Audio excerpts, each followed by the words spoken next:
A disgraced royal, a scaled-down life, and now a mysterious mobile home dropped onto royal land. Just weeks after his shocking arrest, Andrew Mountbatten Windsor has made headlines again. This time for reportedly installing a large portable home on the King's Sandringham estate. But why does he need it, and what does it reveal about his new reality?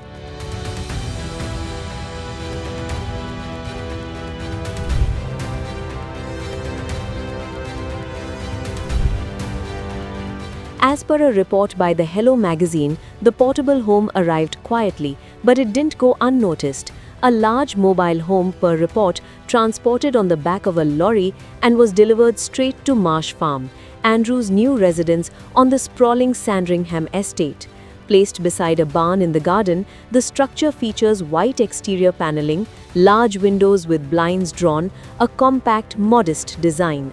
Not exactly royal luxury. According to the report, the unit may serve as accommodation or even office space.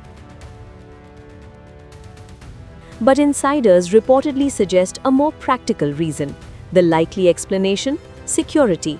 Sources indicate the mobile home could be used to house Andrew's protection officers, per the report. And that says a lot, because Marsh Farm, unlike his former lavish residence at Royal Lodge, is significantly smaller. There simply may not be enough room for staff inside. So instead of grand guest wings, we're seeing a portable solution, a striking symbol of just how far things have changed. This development comes just days after Andrew was spotted publicly for the first time since his arrest.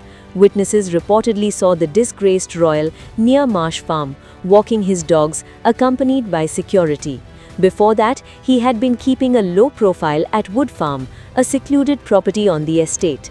It was there he retreated after dramatic images emerged of him leaving a police station, slouched in the back of a car, a moment that reignited global scrutiny. Authorities confirmed that ex-Prince Andrew was arrested on suspicion of misconduct in public office. The allegations reportedly stem from material connected to convicted financier Jeffrey Epstein. Andrew has consistently denied any wrongdoing, but the damage to his public image and royal standing has already been immense. Once a senior working royal, he now lives a life marked by isolation, scrutiny, and controversy. Andrew's move to Marsh Farm marks a dramatic shift. Gone are the grandeur and privilege of Royal Lodge for the former Duke of York. In their place, a smaller countryside home, tightened security measures, and now a mobile unit for staff. Even the preparations hint at a more controlled existence. Recent weeks reportedly saw specialist removal vans transporting valuables, boxes, some reportedly marked HRH, being moved inside, engineers installing TV and broadband, enhanced CCTV security across the property.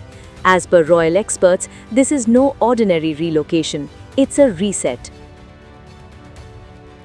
Andrew's fall from grace has been swift and severe. Under Queen Elizabeth II, he lost his military roles and patronages, and under King Charles III, the consequences went even further. His titles, including Prince and Duke of York, were stripped. Even the use of HRH, i.e. His Royal Highness, was removed. What remains is a private citizen, still living on royal land but far from royal favor. So what does a mobile home on a royal estate really mean? Is it just practical logistics or a powerful symbol of a fallen royal adapting to a very different life? For Andrew Mountbatten Windsor, every move now sends a message, and this one, it speaks volumes.